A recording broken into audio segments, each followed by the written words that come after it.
Hi, I'm Dr. Barbara Byers, and welcome back to my podcast. Today, I'm going to talk about a serious but a very important topic, the cycle of abuse. And I want to just start out by saying abuse shows up in relationships, but it is not a relational problem. The problem lies within the abuser himself or herself. So there's different types of abuse in a relationship. There can be physical abuse, psychological, emotional abuse. There can be sexual abuse. There can be neglect, verbal, psychological. There can be financial abuse, and any combination of these. The abuser usually feels like they lack power in the relationship. And we all need power in our relationships, but there should be a shared, collaborative, honoring power. And instead, because the abuser feels like they don't have power, they will try to take control. They grasp for it. So they create a relationship that is, the culture is based on conditioning the person they are abusing, their victim. They want the victim to respond in a certain way, the way they want them to, and then they feel more in control. And it involves manipulating, confusing, gaslighting. Gaslighting is when you manipulate someone into doubting their own reality or their own sanity. Even using threats of injury or harm or actual harm in order to gain control. So the abuser creates an emotional, traumatic bond. And that's really important to understand. They're creating a bond that makes their victim just keep coming back and staying in that relationship.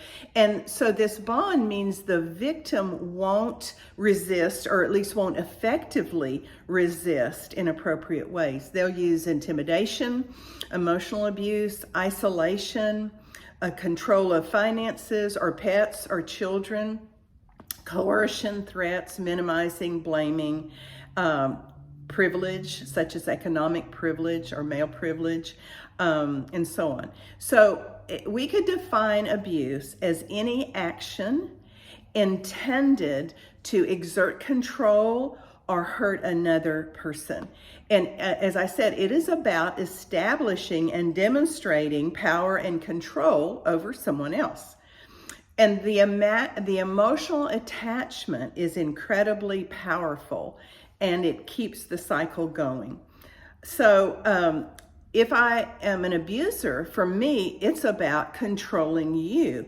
And if you left me, you left the relationship, I would no longer feel I have control, and I might feel desperate, so I might up the ante. So there is generally considered a 4-part cycle of abuse, and this was promulgated in the 1970s. And I can say I know this firsthand, because in the late 60s, early 70s, I was a teenager, and I was in this cycle of abuse. I was caught in this. And I had a perpetrator, and I was the victim, and it was horrible, and it was very hard to escape it. And now, many decades later, I'm able to look back more objectively and understand some components of it. So that's why I think this is important for us to understand. Now, even though the cycle doesn't happen in all cases of abuse, most abusive relationships have a cyclical nature, and they go through hope and then despair and then hope and despair. And that's one of the things that makes it really confusing and really painful. So abuse doesn't look the same for everyone, doesn't look the same for every situation. It could have elements in one that aren't in another, but and even within the same relationship, over time, the abusive elements may change. They may cease and then show up again and come back stronger. So here's the 4-part cycle. One is the building of tension. Then there's the incident, the acting out of the abuse. Then there's reconciliation in the relationship. And then there's a seeming period of calm. And abusive behaviors may escalate from step to step, although it's not always the case. All right, so let's take the first step, which is tension. So during the tension stage, the abusive partner displays some signs of abusive behavior, and these slowly increase in both intensity, frequency, and duration. And it can just be over very common issues. It may just be like some external factor, like financial stressor or a medical issue or an interpersonal challenge at work, and then the abuser brings that home and takes it out on their partner. And these may include subtle or apparent verbal abuse. Sometimes it can be very subtle, very undermining. Emotional outbursts, irritability, instability, impatience, shortness of temper, and so on. As the abuser's outside world feels more out of control, then they try to tighten control with their partner and turn to that relationship as a way of feeling in control again. It just makes the partner the target. So in this first stage, as the tension builds, usually the non-abusive partner will feel inside an increasing anxiety. And then they begin to develop a pattern within themselves of sort of accommodating that, of modifying their response, such as, oh, I see they're getting mad again. I better walk on eggshells. Well, that's modifying your behavior to try to tamp down what's happening internally with them. And so you're just appeasing them to try to de-escalate the tension and prevent an abusive incident, which it really usually doesn't. So the second step is the incident of abuse. This is when the tension breaks open into the explosive phase. And there's more severe emotional or physical or sexual abuse. But before this comes, the partner can really sense this is imminent. It's building and it's about to happen. And occasionally, even the partner will provoke it to kind of like, oh, they're going to explode. Let's get it over with. I know what happens here. So again, and I've said this twice, I think, it's the abusive partner's overt attempt to regain within themselves a sense of power and control by feeling powerful and controlling their partner. So this could include intimidation, threats of violence, throwing and breaking things in the home, insults, name calling, any kind of verbal violence, any kind of physical violence, or threat of physical violence. Someone backs you up against the wall and never touches you, or just comes nose to nose and never touches you. It's still the threat of physical violence. Sexual violence, shaming, blaming, those are very typical, and any manipulation tactics like silent treatment, like gaslighting, and so on. Humiliation, social isolation, they keep you from your friends or family, financial abuse, they withhold, and emotional withholding, the silent treatment, and so on. So it's possible that in this stage, the incident stage, that it actually escalates every time. So, and even between cycles, maybe intimidation and some verbal abuse is present in the first few cycles, but that may transition to physical violence. Okay, the third step is the reconciliation. This is sometimes referred to as the honeymoon phase. Nothing very honeymoon about it. So after this incident of abuse, then the abusive partner, their interior tension starts to dissipate. And this, of course, can be quite the opposite experience of the person on the receiving end. They don't feel less tension, they feel more. You know, you've just attacked me. And so once they have this abating of the tension, then the abuser may apologize, may feel more inclined to make amends. They might shower you with affection. They might make all sorts of promises. They'll never do it again. They'll go to counseling and so on. They can express shame. They can express remorse. but they also tend to minimize it, even give excuses for it, even get into some forms of denial. And they may seem genuinely ashamed of their behavior. They may seem committed to reform.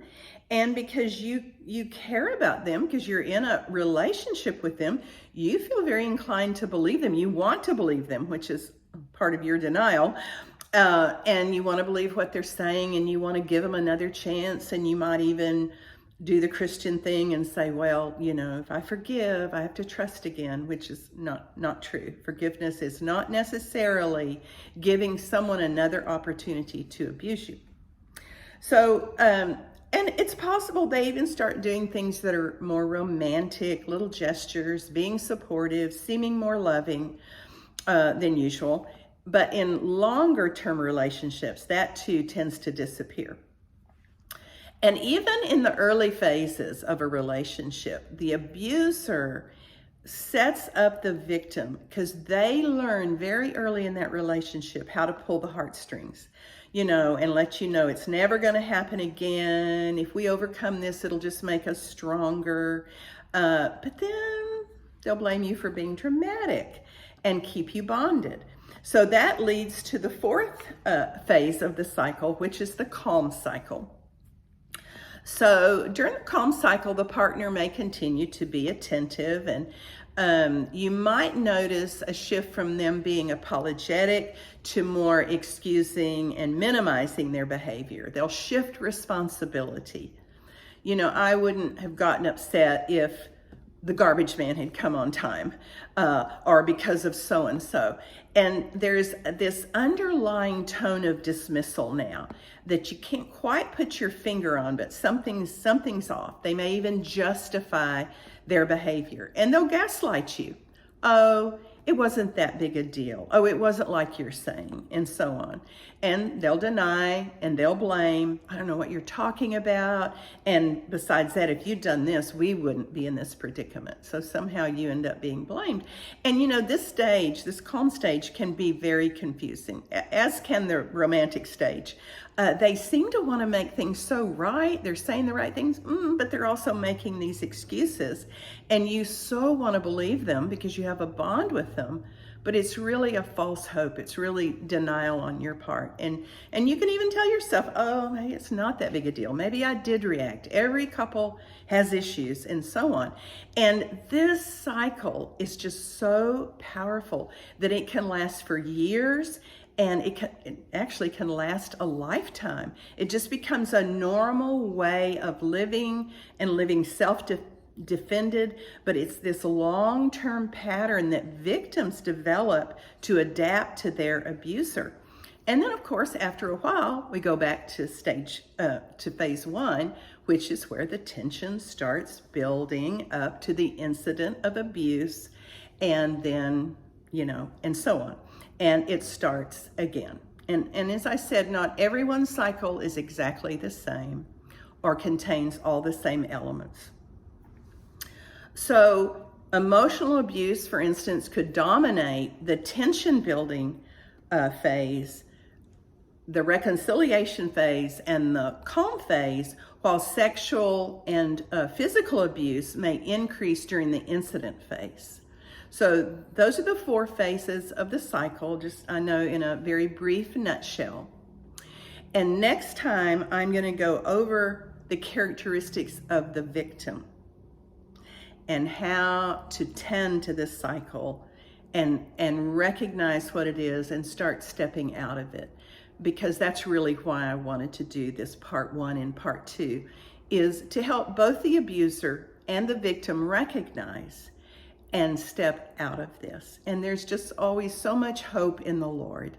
He is right there with us, whatever we're caught in and whatever we find ourselves in. He is a loving Father who cares, and step by step knows how to unwind some of these things and get us to the next place that we need to be for our health and wholeness. So I hope you'll join me for part two. Thanks.